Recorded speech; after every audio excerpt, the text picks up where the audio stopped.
राहुल गांधी की मोहब्बत की दुकान में अभी तक नफरत के सामान तो दिख रहे थे, अब नशे का सामान भी मिलने लगा है। और यह बात हम आपके समक्ष केवल आरोप लगाने के लिए नहीं कह रहे हैं। हमारे पास वो इंडियन यूथ कांग्रेस के में मुख्य आरोपी तुषार गोयल का अपॉइंटमेंट लेटर है। यह 24 मार्च 2022 और महत्वपूर्ण बात यह है कि इस अपॉइंटमेंट लेटर में राहुल गांधी जी और सोनिया गांधी जी का भी जिक्र है। मैं आपके समक्ष पढ़े दे रहा हूं। लिखा हुआ है कि dear mister Tushar, I hereby please to appoint you as chairman RTI Department of Delhi Pradesh Youth Congress with immediate effect. आगे की लाइन इंपॉर्टेंट है। Indian Youth Congress is confident that you will devote yourself time and energy further strengthening the organization with as the Congress party under the able and dynamic leadership of Sri Rahul Gandhi ji, Srimati Sonia Gandhi ji, Sri Krishna Allavar ji, in charge Indian Youth Congress, and Sri Srinivas BV, the president.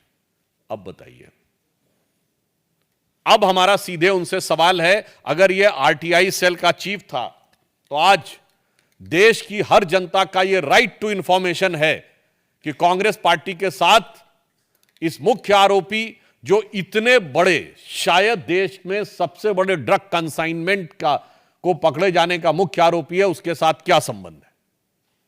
दूसरा, संबंधों का सिलसिला सिर्फ यहां तक नहीं है। यह श्री दीपेंद्र हुड्डा जी के साथ इनकी फोटो है।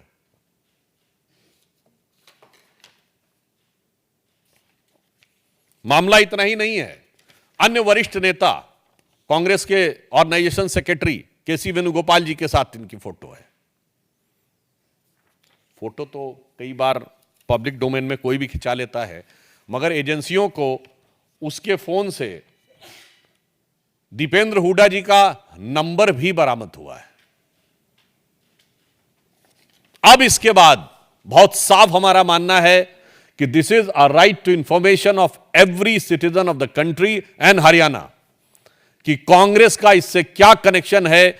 यदि दीपेंद्र हुड्डा जी के साथ ना सिर्फ फोटो है बल्कि उसके मोबाइल में उनका नंबर है, यूथ कांग्रेस का अपॉइंटमेंट लेटर है जिसमें dynamic leadership and blessings of Rahul ji और सोनिया जी का भी जिक्र है, तो अब ये सवाल बहुत गहरे होते हैं, जिसमें हमारे 2-3 प्रमुख सवाल हैं। नंबर 1, ये जो पैसा बरामद हुआ है, ये पैसा कांग्रेस पार्टी के पदाधिकारी के ड्रग तस्करी में इन्वॉल्व होने का है, तो क्या इससे पहले अन्य पैसे भी आ चुके हैं? कांग्रेस पार्टी इसका जवाब दे। ये शक पैदा होता है। दूसरा शक, ये जो पैसा है क्या ये चुनाव की प्रक्रिया के लिए तो नहीं प्रयोग हो रहा था? 5,600 करोड़ रुपए किस पर्पस से था और कांग्रेस पार्टी से इसका क्या संबंध है?